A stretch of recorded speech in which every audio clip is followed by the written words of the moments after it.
Welcome to the Voices of CMS podcast. I am Adi, and I will be your host today. We're thrilled to have Professor Brian Harrington here with us. Brian is a teaching stream professor at the University of Toronto Scarborough, specializing in computer science education and pedagogy. Brian earned his doctorate at Oxford University, focusing on AI and natural language processing, and has held roles at Keble College, Oxford, and the University of Wisconsin Milwaukee. Join us as we dive deep into Brian's journey and his insights into computer science education and pedagogy. Hello, Brian. How's it going? Doing all right. How are you? I'm good as well. Let's just dive right in. So I'm curious, how did this journey into computer science begin? Can you tell us about your early life? Yeah, so I grew up here in Ontario, and early on had to take a keyboarding class. I'm old enough that back then you had to actually take a course in learning how to type. But my mother, from the time we were very young, knew this is something that my kids need to be able to do. She was a big proponent of technology, so made us do Mavis Beacon teaches typing from the time we were young. So by the time I hit grade 10, I think it was, keyboarding class, I was already quite a fast typer. But if you wanted to do any computing courses, you had to do keyboarding class first. And I was just immensely bored. And fortunately had a teacher who recognized that and said, well, hey, why don't you start playing around with this program called Turing, which can let you teach the computer how to do stuff. So Turing, HyperCard, the real basic stuff, making things like screensavers and fun little animations early on. And I kind of went, hey, this is fun. I like this. So midway through high school, I decided maybe this is what I want to do. Maybe I'd like to do programming.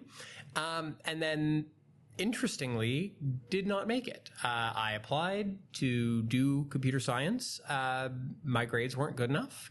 I got accepted to UTSC for physical sciences, but not for computer science. But back then, under the old post system, you could come here, you could apply you could take the first year computer science courses, and if your grades were good enough, you could apply at the end of your first year. So at the time I thought, well, maybe I'd like to do something else in the physical sciences, maybe I'd like to do computer science, but it was really in my first year that I went, yeah, I want to do this as a more permanent role.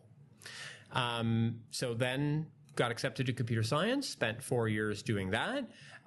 The assumption was I was going to go, okay, let's go into industry.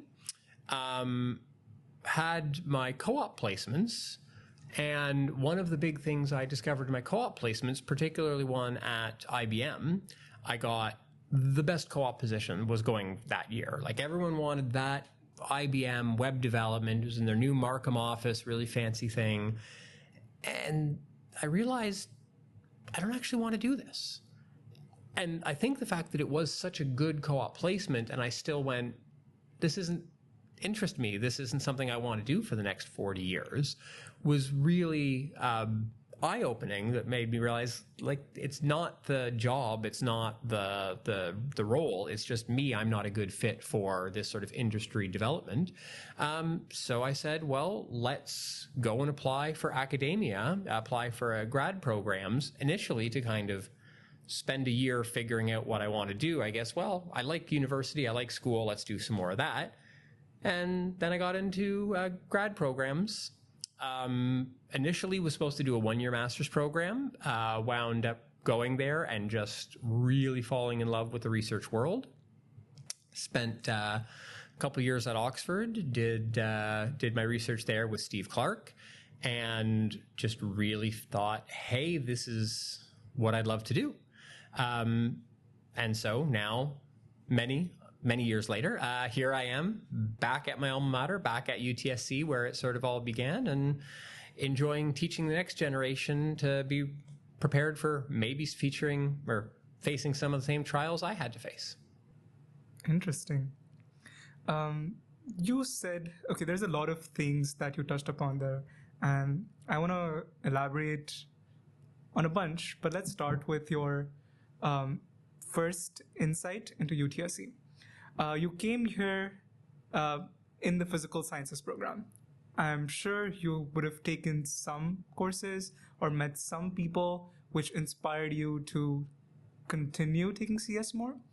Usually the trend we see at UTSC these days is somewhat like people being attracted toward computer science because it's a trending field, it's a trending topic, AI is everywhere.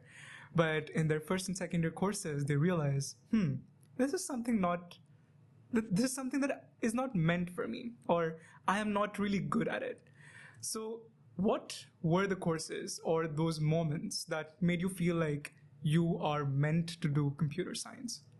So I think that's a very common thing, especially with, well, I think for any young person, you don't really know what you want to do in high school. I think it's really unfortunate that we've sort of set up this world where now, usually at, 14 years old, you have to be sort of choosing your life path because that dictates what courses you take in high school, which will dictate what programs you can apply to in university. And, it's as though, oh, hey, when you're 18, if you haven't totally figured out your life or you change what's interesting to you, forget it, you've thrown away your life. Really, most people don't have a good sense. I didn't. I kind of went, oh, yeah, I like coding, but I'm not super keen into sort of the mathematics and the theory and that side of things. Very common. I hear that from a lot of students. It wasn't until I came here and started doing the more theoretical courses that I realized, like, oh, no, actually, this to me is the more interesting stuff. Like, writing code, making programs, doing things, that's all fun. But, understanding that deeper underlying structure, the problem solving, the logic problems, that was the stuff that really hit home to me. That was the stuff where I went like, yes, this is what I want to do, not just as a fun activity, but as like a career, as a life calling, as something I really enjoy doing. This is something I've pushed for a long time, that we really should be allowing more people to be more mobile in things they want to do and switch majors and switch programs and make decisions and change decisions. Again, I was sort of lucky that what I thought I wanted to do and what I actually want to do somewhat lined up. But I know a lot of people don't have that, I thought I would like to do history, but actually philosophy, or thought I'd like to do archaeology, but actually computer science. And, it's hard in this day and age, especially in something like CMS where the programs are so competitive. It is really difficult for people to switch in and out. And I think that's sort of unfortunate.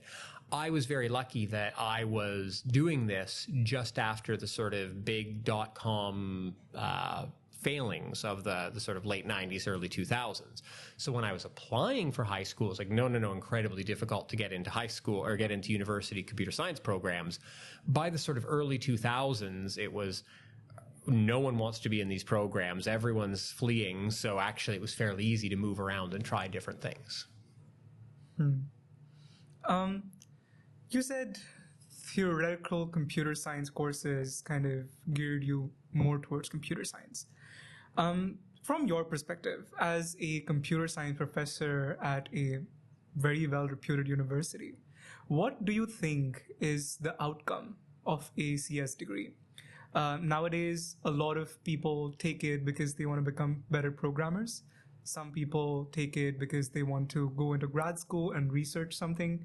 AI is a big motivator for students.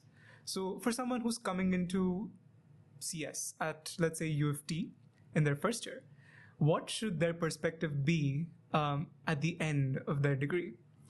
So I actually always like to tell a story of one of the guys I went through undergrad with, a good friend. He went on to work for various other companies. Eventually, at the time, he was hiring manager or something at IBM. And he actually came back to chat with a bunch of undergrads and was talking to them. And afterwards he said, I'll clean up the language a bit. Who the heck told these students that I care what courses they learned? Because all these students are coming to me saying like, well, should I do a web development course or should I do a software engineering course or should I learn Python or should I learn C++? And he said, I don't care at all what tools and techniques you've learned, because honestly, that's just one more skill I have to untrain you in so that you learn sort of sloppily and badly, and I'm going to have to retrain you in the new thing. What I care about is that you finished a degree in computer science. What I care about is that you went and proved to me that you can learn new things and you can gain new skills and you can pick up new techniques. That's what I'm looking for when I'm hiring. And I think that's something that we've kind of lost along the way. People very much focus on, university used to be, if you wanted to learn a specific skill, you wanted to learn a specific trade, you went to college. If you wanted to have this sort of general universal education, you went to university. And the goal of university is learning how to learn, right? It's not really what you learned. It's, I understand the process. I understand how I learn. I understand how to think deeply, how to critically analyze, those sorts of skills that will transition between jobs. They'll transition between careers. But I feel like we've really doubled down on, no, you go to university to get a good job. And to some extent, I get it, right? Economic forces, that sort of thing. But it also worries me that, look at things like this, influx in generative AI. Someone who got to be a really, really good C++ programmer and get super optimally, efficient at writing code, they're maybe sitting there thinking, well, maybe that job is going to go away. Maybe an AI is going to steal my job. Someone who learned how to critically think and analyze and talk to people and communicate and, talk to a customer and translate their ideas into specifications and then those specifications into code. Those people aren't worried about the AI taking over their jobs, at least in the near future.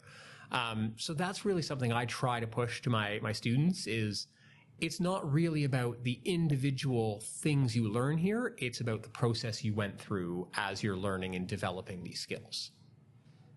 That makes a lot of sense. And I think a lot of courses here at UTSC teach you those translational skills that I at least can proudly say are useful when I go into those co-op jobs or when I'm looking for new grad roles here. Okay. Going back to your academic journey, you said you went to Oxford for grad school and worked under Professor Steve Clark. Can you tell me something about that experience that really stood out or something that stayed with you till this date? So Steve was a great supervisor in a lot of ways. He kind of plucked me from the theory world into doing language processing and artificial intelligence. I think the most interesting thing of working with Steve was he was a linguist who got into computer science. I was a computer scientist who, until grad school, had never even done intro linguistics. I couldn't have told you an adverb from an adjective. And one of the first tasks he gave me as like, okay, yeah, you think you want to be a PhD student, you think you want to work with me. Cutting out the details was basically, I came up with a proposal and said, hey, do you think this would work? This is an interesting approach. And he went, go for it. Let's see what you can do. That sounds fantastic. Do it. So I came back and I got some data and I ran the data and came back and said, yeah, it seems to work. And he was a bit befuddled by this. And I was like, well, what's wrong? Did I do something wrong? He said, no, this was something that I designed for you to fail. I gave a problem. Well, you came to me with a problem that I knew in the back of my head was not, other people have tried it, other people have failed. The lesson to be learned here was, that's okay. You learn from your failure and you build on it. It just happened that I was approaching it in a different way, largely because I had never done linguistics. So the sort of thing where he would say, well, anyone who had done any linguistics would know, of course, that's not a sensible way to do it. I didn't do it the sensible way. I did it a different way. It was also just a matter of luck that other people had done this thing 10, 15 years ago and said, it's just not possible. Well, but now with modern computers and much more computing power, it was possible. But I really took something away from that. I guess two things. One is that, like, sometimes, having a different perspective can be really beneficial. Sometimes getting that sort of outsider view on things can really, and questioning those basic assumptions. But the other thing that, and this wasn't the only example, but where, sometimes you're supposed to fail. Sometimes you're supposed to try something, have it not work, and then learn from that experience. And that was, I think, one of the first times, in undergraduate, everything you do is designed to pass. It is designed to be something you can do. Despite what, some students say, you should never get an exam where you can't answer that exam question. It's designed to be solvable. It's designed to be answerable. But in the real world, and certainly in graduate school, we don't know that there's a good answer to this question. So you might be doing something where say, we don't know or we know there isn't an answer, but there's value in trying and working through that process. And I think that's one of the big things that I got out of graduate school is it's not about the product, it's about the process. It's about going through and learning how to do that thing. The end product is neat and interesting, but what you're really gaining is having gone through the process. Right. It's not about the product, it's about the process. Yeah, I agree that a lot of courses here, and I'm one of those students, complaining that, hey, the problems here are not easy. They're not something that I can solve just by looking at it. Either that might speak to my capability, or it might speak to the challenge itself, made and designed for me to think. I have had experiences where I've left questions blank on an exam, but when I went back and looked at them, they could be solved. And I think the problems that I solved while spending a lot of time on them are the problems that stuck with me throughout. I still remember those C63 questions for those assignments that took me weeks to solve. But I think that was one of my greatest learning experiences here. And it seems there's a lot to take from that.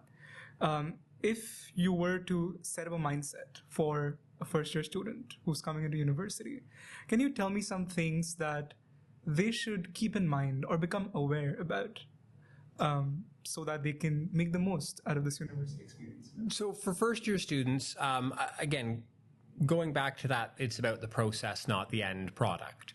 I think a couple things that I always tell incoming students. Number one is that your first-year courses are not about how good you are or how smart you are. They're really about how well you manage time, how well you keep on top of your work. We set up, and this is, I think, true of pretty much every department, every university, you set up your first-year courses not in order to test someone's knowledge, not in order to test their capabilities, in order to test their ability to be a student.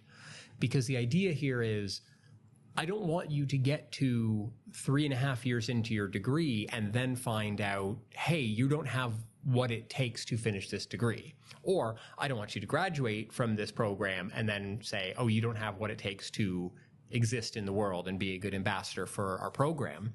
So first-year courses are purposely set up. A lot of students are like, whoa, this is ridiculous, unfair. I've got assignments due on the same day, or I've got a test on the same day as an assignment, or I've got, all these things to juggle. And I'll say, that's kind of by design. First-year courses are usually, it's not the difficulty of the material, but we're purposely going to give you a lot of balls to juggle. We're going to make sure you can keep things up in the air, because that's a skill you're going to need, right?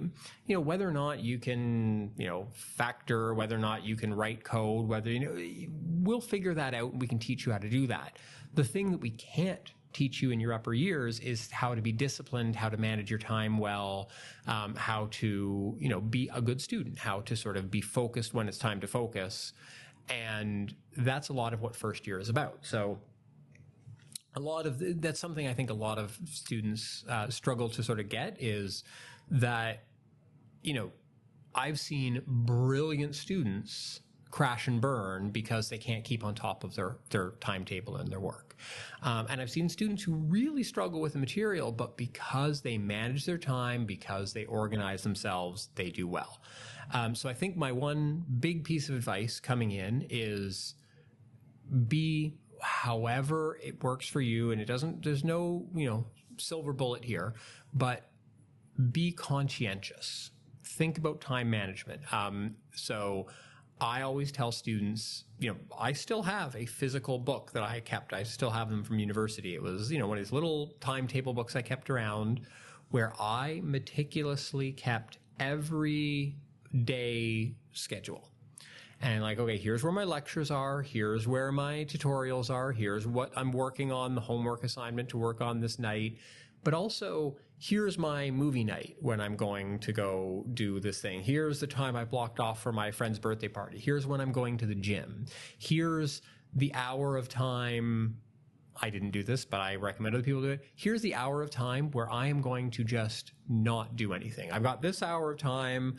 I'm going to go and walk down in the valley. I'm going to go and sit and just chill and let my mind relax. Because that's important to it too, right? In the same way that you have students who say, well, I fall apart because I didn't do my homework or I didn't do my assignments. I see probably just as many, if not more, students fall apart because they say, okay, well, I'm going to do 40 hours a week of studying and 40 hours a week of hanging out with my friends and 40 hours a week of job and 40 hours. And suddenly you don't know how many hours there are in a week. So having that scheduling, having that time management and blocking it off and sticking to it is probably my number one big piece of advice. And my second piece of advice is basically get passionate about something, right? Find something, going back to the having bits of your time that are not just school, find something that recharges your battery. Find something that you want to do and that gives you motivation to do it. That can be joining a club. That can be being part of a team or going to the gym or going for outside or hanging out with friends or being part of society or something. If it's part of campus, all the better, because then that's drawing you to campus and getting you engaged in the community.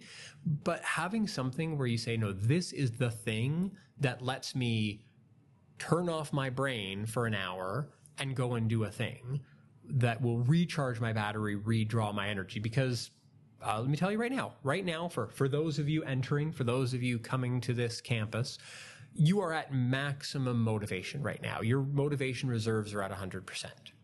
There will come times later in the semester where those reserves run dry. There will come a time where no matter how much you tell yourself, I am going to study, I am going to work, I am going to, finish this assignment or practice for this test, you will have a time where you just, your brain just goes, nope, I'm out. I'm out of energy. I'm out of fuel. I don't have the ability to do that. You need something where you can go, okay, make a deal with your brain. Let's get through this hour of doing this thing, and then we can go do whatever. We can go, in grad school for me, it was rowing. I was on the rowing team.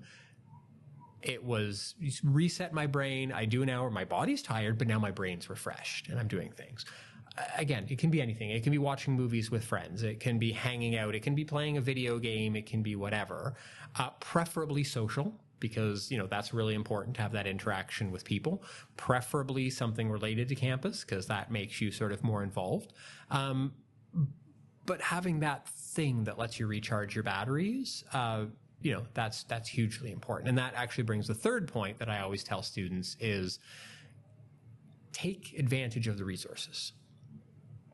First year students, I have never had a first year student who has failed one of my courses because there weren't enough resources available to them. And I would argue there probably has not been a University of Toronto student, at least in recent years, where they have failed because there were not enough resources available to them. I've seen many, many students fail because they didn't take advantage of the resources. The biggest change I feel between high school and university is high school is a push-based system. You, in high school, have teachers and parents and administrators who will push you to do things. If you don't show up for class, they'll be like, hey, why didn't you show up for class? You didn't get the homework done? Why aren't you doing that homework? You're struggling on a test? Be like, I'm going to give you extra work. I'm going to push you. You hit university, especially if you're living away from home and don't have your parents' involvement, especially if you're, maybe a little bit on your, you don't have anyone to push you. And I always tell, especially first-year students, I like to tell students, first day of lectures, if you stand up and walk out of this campus right now and never set foot in a U of T building again, the university is very happy to accept your tuition dollars. But moreover, if you do that, I can't say, hey, you get back here. You're an adult. You paid your tuition dollars. I don't get to go, you have to do this. You are here because you are paying those tuition dollars. I am here to help you. But my job is to make resources and tools and things available for you to pull, right? So I can't push you to do anything. All I can do is give you things you can pull. And I think that's where a lot of students struggle, is because they're waiting to be pushed, or they're used to being pushed. And it takes that transition to say, no, I need to pull.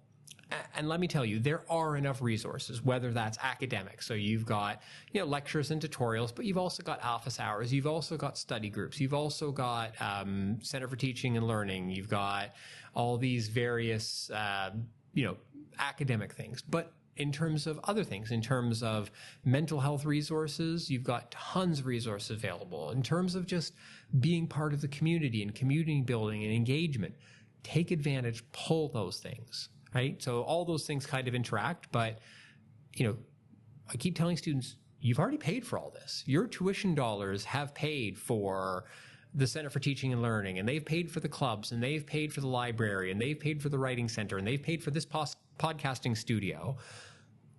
If you go, okay, well, I'm going to show up for lecture, do my lecture, go home, sort of like saying, okay, I'm going to go to a big restaurant, pay for a full meal, but I'm only going to eat this one thing and leave the rest on the plate. So you've already paid for it, you might as well use it. Okay.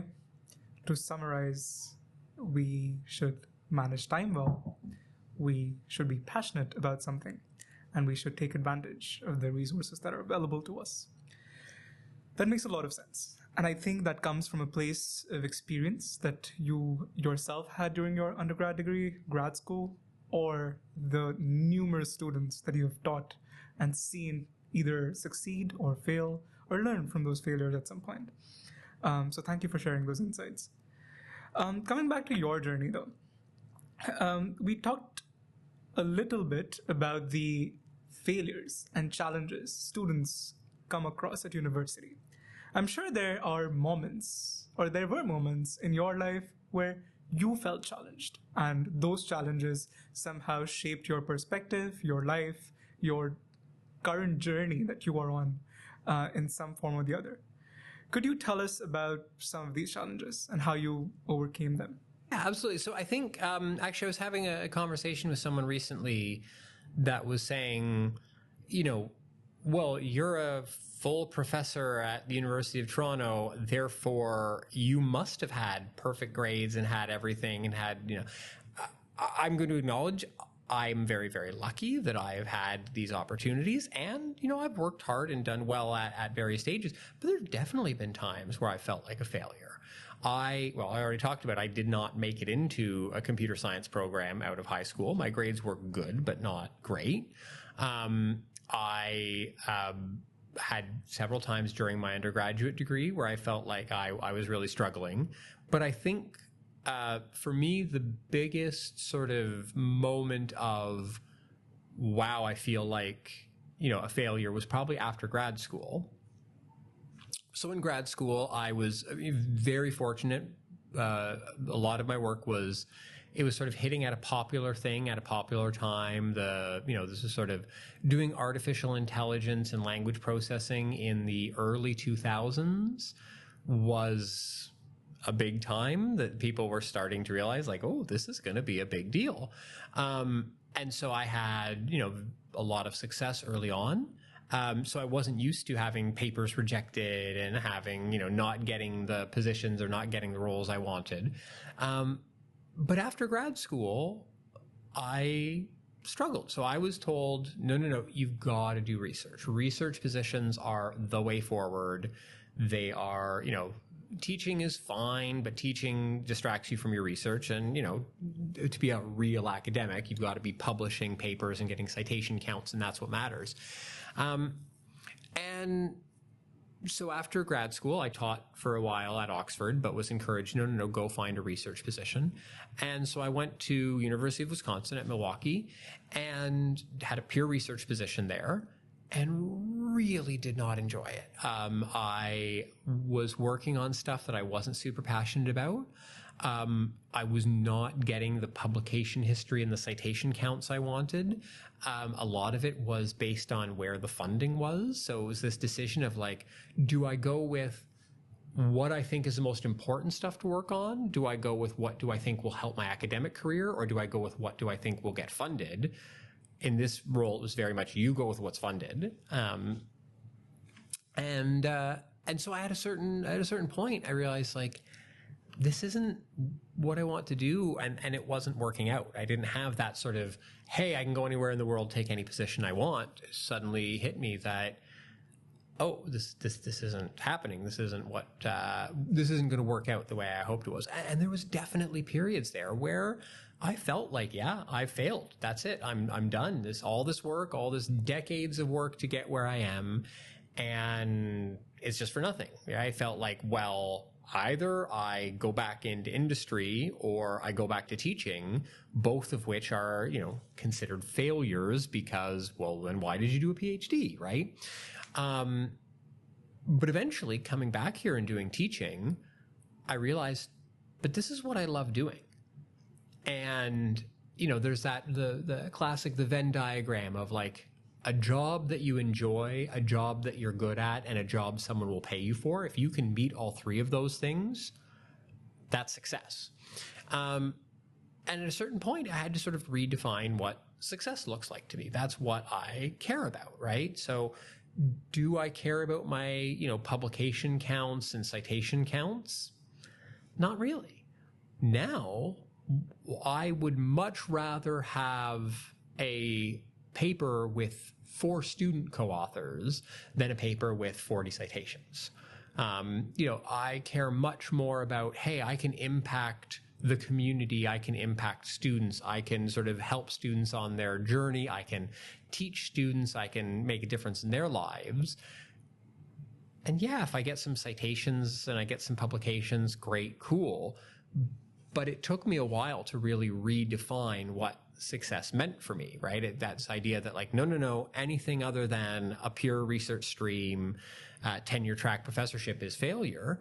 Now I look at it and say, well, honestly, I don't know that I think if someone offered me a tenure stream position, which was publish or perish, and I would say, oh, I don't want to do that. That's not something I'm interested in right now.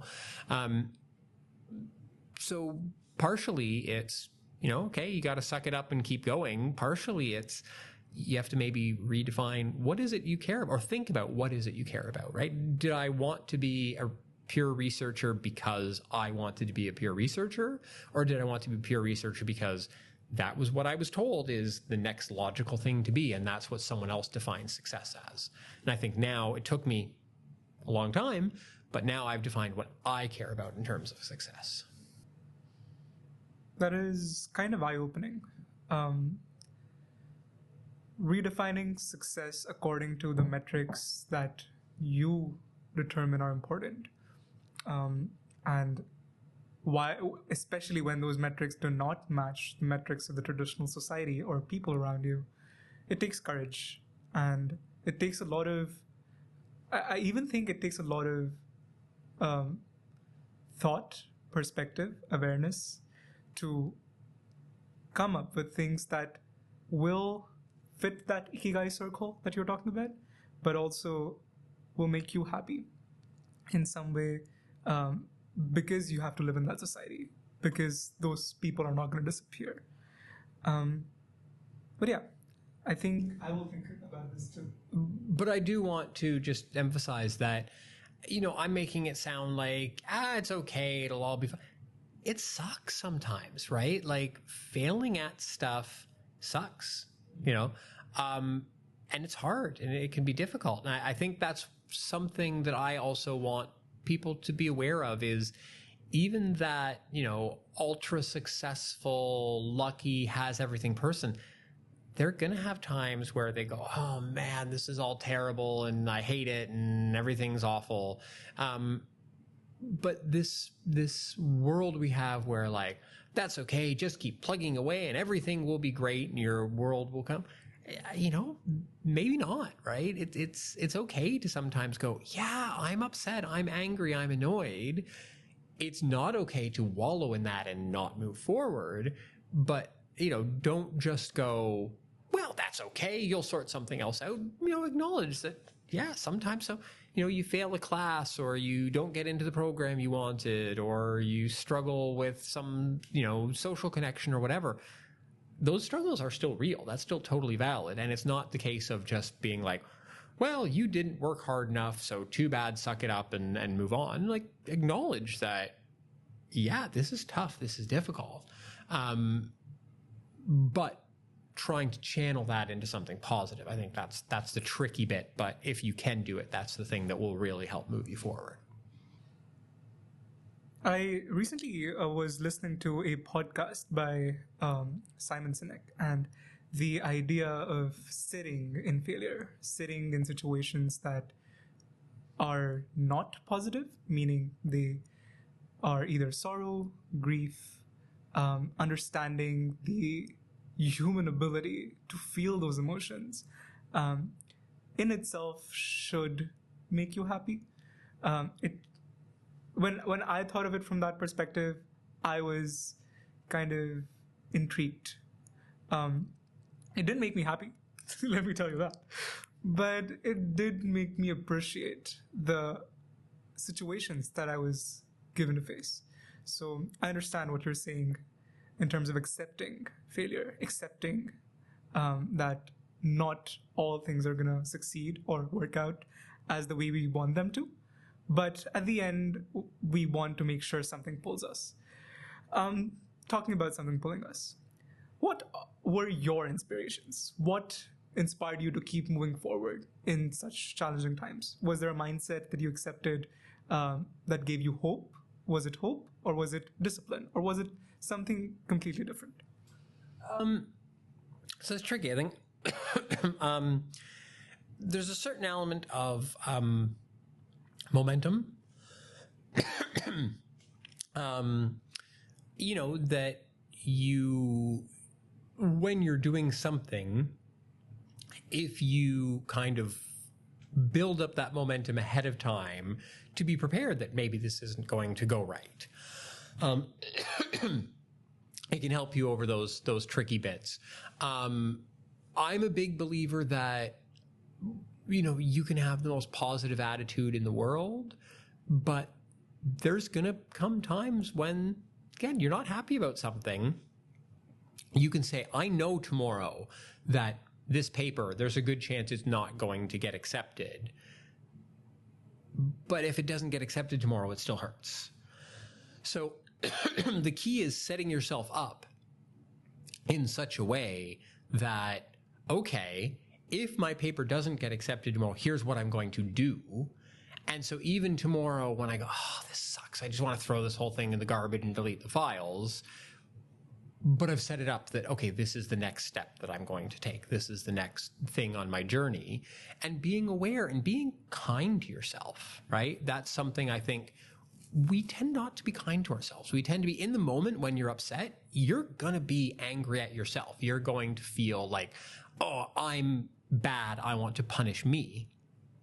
Knowing that ahead of time, saying, okay, well, I'm going to have failures at some point, so let's do things that will make those failures easier in the future, and allowing myself to be like, yeah, I'm going to feel really crappy. So one of the things I do, going back to ideas of paper, you know, again, something I think a lot of people think, well, oh, he's got all these publications, he must get...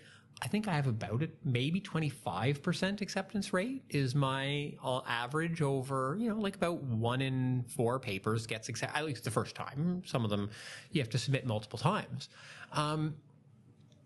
So one of the things I do is if a paper gets rejected, I will see the email that says your paper has been rejected, close that email, not look at it again, and just be like, look, I'm going to give myself the rest of today to feel really crappy about this. And I'll be angry and I'll be seething because you know what? I'm going to get the reviews, I'm going to get the analysis, and I'm not going to be in a good headspace to think about it. I know that if I read it, I will be viewing that in a negative light. So I know I'm going to feel like, this sucks. This paper is useless. I knew it was terrible from day one. I'd delete the files and throw the whole thing in the garbage. So I'm going to let myself feel that way. And usually I will try to do something, if I know ahead of time the paper deadline, I'll be like, that day I'm going to be doing something with my kids, or that day I'm going to be going to the gym, or that day I'm going to be going for a walk or something where I'm like, okay, I'm going to be kind to myself. I know that future Brian is going to be in a bad space. So, if my friend came to me and said, hey, I'm going through this rough thing because I got, this thing I worked really hard on got rejected, I wouldn't be, well, get back to work and do something harder. I'd be like, okay, let's find a way to, mitigate that. So I do that for myself. And I think that works on a lot of situations, right? It's as much as we pretend, I've prepared myself emotionally and mentally for a failure or for a downturn or for a problem. We're never emotionally or mentally as prepared as we'd like to be.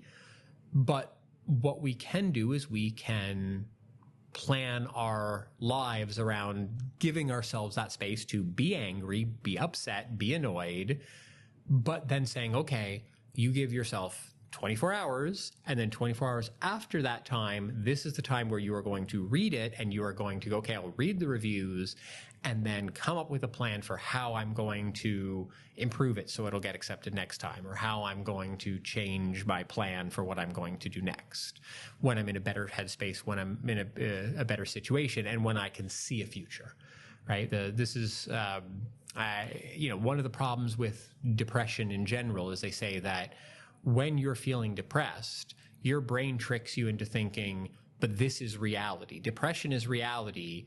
So anytime I'm not depressed, I'm fooling myself. And so anything you do, you feel like, yeah, but that was just stupid me under this like false idea that the world was okay. But right now I can see the truth. I can see how terrible it is. So doing things like going, I know I'm going to feel that way. And so I have to train myself to go, yeah, you're going to feel that way. And that it's the depression, the anxiety, the bad feeling making you feel that way. So be in a space where that is not going, or is going to minimize the damage to your life. And hopefully then when you're in that space knowing, I know right now I feel this way, but I know in the future I won't feel this way. I know there will come a time where I'm going to say, yes, I will improve this paper. Yes, I will get this accepted. Yes, I will get that job. Yes, I will get whatever thing. Not to say don't feel anxious, don't feel bad. You're still going to feel bad. But knowing that this won't last forever. This will pass, and we can then move on to a better space. So I think that's a big part of dealing with failure and dealing with anxiety and trying to use that to make something better. I really appreciate the vulnerability and the candidness in this conversation. It really reminded me of my first paper getting rejected, and it was with you. And I spent the entire summer doing there's a lot of hours, a lot of papers that I had to read and then categorize and comment on. And it was a lot of work. And the day we got that email about rejection, I think I wrote a long message to you saying, hey, this, even though seems discouraging, I think we can improve, blah, blah, blah, blah, blah. But yeah, I did feel it. I did feel that this is such a waste. I never want to do research again. This is a place where people do not value people's effort. They only value, to some degree, their... Maybe it was, if it was a popular researcher, it would have gotten accepted. Maybe it was because it was maybe a student who's writing the paper. I thought about all of these things.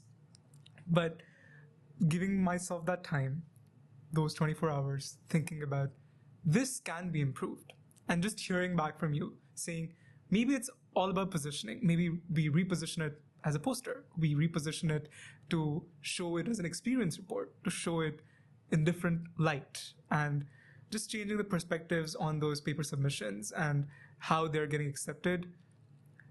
That is what has kept me going. And whatever papers we are publishing now is because of that. So thank you for showing that to me, and I'm really grateful for it. Coming back to your story. So you said you came from a full research position into a full teaching position now. It clearly shows that you're passionate about education and teaching. Can you tell me what is your philosophy for teaching students? What is your philosophy about developing courses? So I think more interesting than what is my philosophy is I think how my philosophy is very malleable, how it changes over time. I'm a big believer in research into pedagogy, that we should be changing things as we find new ways of doing things, as we rethink things. And I think so much of education is just stuck in the past. This is the way we've always done it, especially at somewhere like U of T, especially back in Oxford. We've been doing this for 1,000 years. Why would we change the way we're doing it? So I think when I first started teaching, I was very much of the belief that, okay, I'm going to go and find the right way to teach a course. I'm going to make the best course that's ever existed in teaching this material, and I am going to put it there, give it to the students, and go, here. Going back to that push-pull thing, I'm going to push it on them. One of the, as a nice example, I was recently talking about looking at some of my old lecture notes. Every lecture always has that initial slide, right? Of like who I am, where are my office hours, that kind of stuff. Used to be very much like, here's my official title. I'm at the time, I guess, lecturer, but I went to Oxford. Look at how good I am. Look at how smart I am. This is why you should do what I'm telling you to do. I don't do that anymore, because at a certain point I realized, like, I don't necessarily know what's best for these students. I have a lot of information on things that generally work and things that don't, but these students have a lot more information than I do about what works for them. So rather than being, I'm going to tell you this is the way you should learn it, if we can have a dialogue in what works for you, going back to that pull-based system, here's all the resources, all the availabilities. So now my intro lecture is much more, here's some pictures of my dogs, here's some pictures of my kids. I'm usually in jeans and a t-shirt. I purposely, my long hippie-haired professor, call me Brian, it's all good, kind of have some fun, because I want students to kind of feel like I'm there facilitating. I'm going to make all sorts of stuff available, but it's a dialogue we have to work through. Now, there are times when you might need nudges. There are times when I might want to go, you think this is the best way to do it, but I'm going to try to show you that the research says, or my experience says, that's not the best way to do this. But ultimately, if students don't buy in, I can't force them to do these things, right? That's something that took me a while to understand as an educator, that students really need to buy in. I can't just force this upon them. I can't just go, look, this is the way you do it. Like, hey, let's have every exercise, and if you don't get something in the exercise right, you get a 0, and let's use that sort of the stuff. Great, carrot and stick, like the stick will work, but the carrot works much better, right? Let's give students lots of opportunities to try things and ways to recover from failure and ways to learn in different manners and figure out what works for them. Especially because it took me a while to kind of, even though I giving the stories about, my friend who says, well, I don't actually care what you learned, I care how you learned it. It took me a while to sort of understand that it probably doesn't matter that much if students forget everything I taught them at the end of the semester. If what they got is they went through that process and learned something about how to learn the material and how to use the skills they're learning and how to apply these things in different situations, That's really what matters. So instead of having this like, I'm going to cram information down your throat, relaxing that a little bit and saying, okay, what is it that you need to learn? What can I give you that you can pull to help you get to the material we need to get? So that's a big part of my teaching philosophy recently. And the other big thing I think in terms of teaching is, if the teaching has been stuck in the past, evaluation has been stuck in the past. The grading model we use is just such an old, outdated model of, okay, you have X number of exams and Y number of tests and Z number of assignments, and then your final mark is some weird hodgepodge of percentages. And it's really sort of dumb and artificial. It's really, I did a little bit of research into the history of this, and it was really Industrial Revolution, right? That like prior to the Industrial Revolution, most education was you spent time with the educator, you talked about whatever they thought was relevant, and then at some point you did usually, they call a viva voce examination, where they say you'll sit down with a panel of smart people and talk about some things and answer some questions and work through some ideas and problems. And then they say, yes, this person is up to our standards. Good, fantastic. The old British system, if you have a first class, second class, third class degree, but that's it. There's no like individual numbers and grades. The Industrial Revolution was where they kind of went like, we need to pump out a lot of these students so they can go work in factories. So let's give them a scale of 1 to 100, and it's a nice, simple way of doing it. And I don't know of any educator who would ever tell you a 100-point scale is a sensible scale to give marks on. Because, like, I can't ever tell you, I don't know of any educator who can legitimately tell you that this student who got a 74 and this student who got a 75, that student is somehow one better, right? It's weird hodgepodge of maybe you got that extra mark because one day you were feeling a bit better. Maybe you got that extra mark. It's a weird sort of dumb system we use. So really rethinking the way we evaluate and what we care about and what we value, and also thinking about the equity issues, right? That our courses are designed for a world where every student was a student, right? There's usually relatively affluent, let's be honest, usually white males who were students. That was their life. That was all they did. And they could take a break for 4 years from their life and go, I'm going to be a student at this thing. That's not really the world we have today. A lot of our students are working at least part-time. Some of our students are working full-time. A lot of our students have other duties at home. A lot of our students have other issues and things they need to be contending with. And this sort of one-size-fits-all example that we've just said, well, sorry, this is the only way to get a degree. This is something I've really been rethinking and trying to work on in my pedagogy. Interesting. The model of evaluation, for sure now, that I am being evaluated on, I'm questioning. But yeah, it is a very interesting area of research, and hopefully it has outcomes which get adopted by educators all over the world. Talking of research, what is coming up? Is there some thing you want to plug? Some things you think will happen very soon? So I guess for those of you who maybe don't know, my research recently has really focused on undergraduate research. So when I first arrived here, as we said, I was teaching, didn't do any research. Then a couple years went by, and I went, hey, I can actually evaluate some of the stuff I'm doing, some interesting ideas. I want to know whether it works. And if I try something and find out that it works, maybe other people would like to know that it works too. And so I started publishing in things like SIGC, which is the SIG for CS Education, Special Interest Group for CS Education. And so, I started building up this sort of portfolio.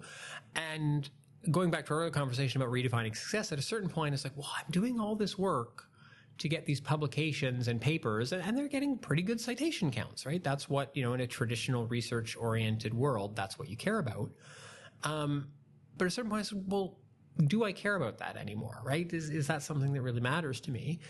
And I said, well, you know what? If I can get a student co-author, even if it's more work for me to do that thing with a student co-author, if they can get their name on a paper and that helps them apply to a graduate school or get a job or even just have an interesting, beneficial experience, that's way more important than citation counts to me. So that's really been my focus, is trying to do things that get students involved in the research process. And recently what I've been working on is trying to make myself not the bottleneck, right? So it's not the case of, okay, I can pick 2 or 3 students every year and work with them and develop them and teach them how to read papers and teach them how to write papers, and great, they get a publication or something and go on to grad school, fantastic. And then I turn around and go, okay, well, I get to pick another maybe 2 or 3 students that I can work with. Instead, trying to have a way that I can impact more students. So this is all to plug my undergraduate research group. So basically, it's a bit of a pyramid scheme.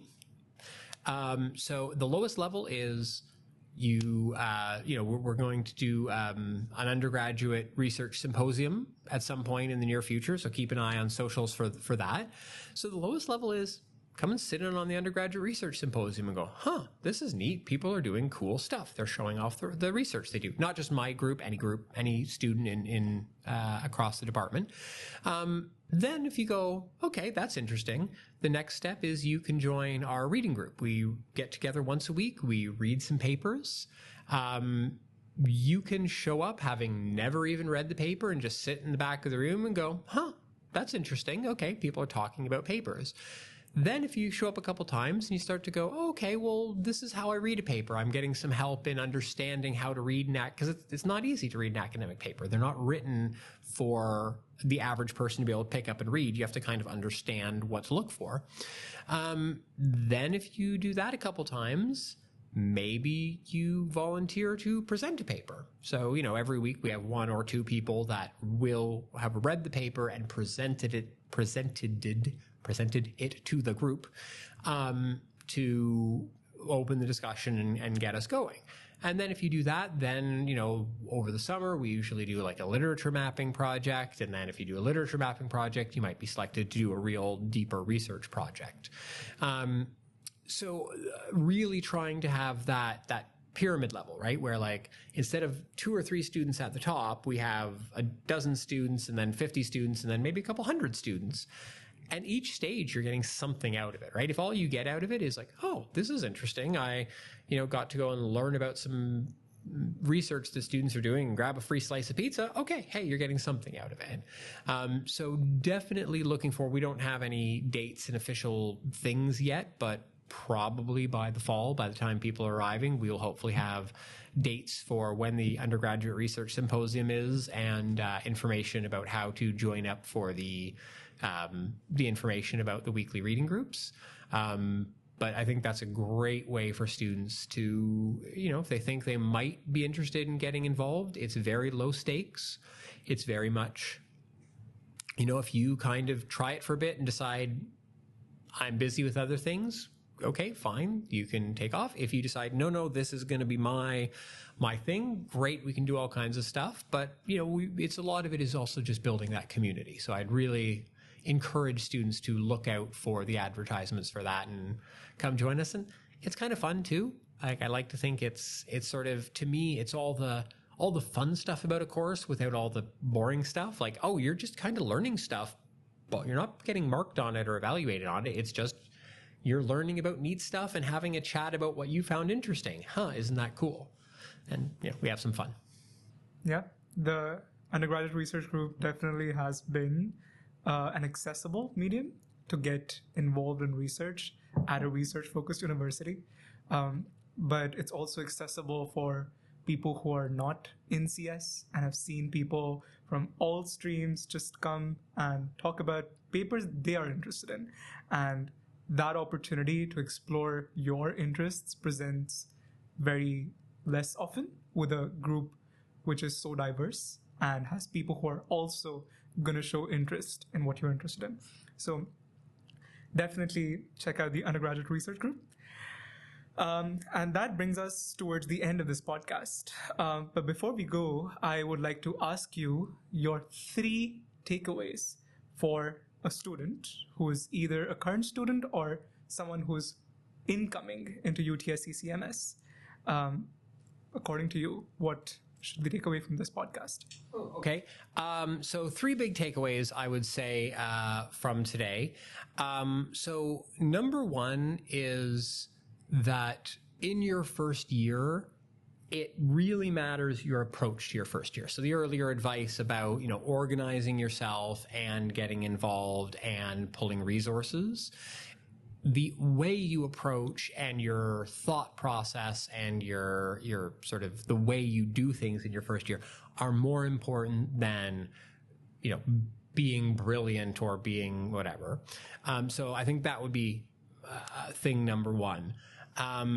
Thing number 2 is recognizing that we're people here. I think this is something that I see a lot of students. University of Toronto especially is this big scary behemoth of an institution, and a lot of your professors are, these are ivory tower academics, and you're in a big class with lots and lots of people, and you're in a building with thousands of people doing. It can feel very much like I'm in this machine. I'm a cog in this machine, and taking some time to recognize every cog in that machine is a person. Everyone wants you to succeed. Every person in that first year, first week learning class is also freaking out and thinking, oh man, maybe I've done this wrong. Maybe I'm not supposed to be here. Speaking of research, one of the research we usually did is on the imposter phenomenon, often called imposter syndrome. And what we found is that something like 75% of students meet the clinical definition for imposter phenomenon, basically thinking like, I don't really deserve to be here. I'm only here because of luck. But if 75% of students are feeling that way, that tells me everyone else is also feeling that way, right? You think, so just recognizing that your fellow students and your academics and the staff and everyone, we're people. We're not out to get you. We're not part of some unfeeling machine. Recognizing that. And I guess the third point is, just knowing that we want you to succeed. I think, maybe it's just the nature of the thing that people feel like there's an adversarial relationship with the university, that like, okay, the student's job is to get the best marks you can, and the university's job is to make those marks as difficult as possible. But recognizing that, you are at an institution, which again, you've paid for, that has spent millions and millions of dollars to give you resources and opportunities to succeed, and that every person here wants you to succeed. I often talk about, you look, especially in something like CMS, all of these faculty could probably make way more money working in industry, but they're here because they value student success. Right? I want my students to succeed. I want them to go on and pass the courses and join the clubs and be involved and have the best opportunity they can and go off and be great ambassadors to the world. It's not easy. It's not the fact that like, oh, if you've given every opportunity. If you can't do it, that's just your fault. You haven't bothered pulling. It's a challenge. It's supposed to be a challenge, right? Like, University of Toronto degree wouldn't be a University of Toronto degree if it was easy. But just knowing that the goal of pretty much every person involved at the university is to help you succeed, and just framing it that way, I think really helps students. So in terms of big takeaways, I guess the approach you take, the thought process you're going into the university with.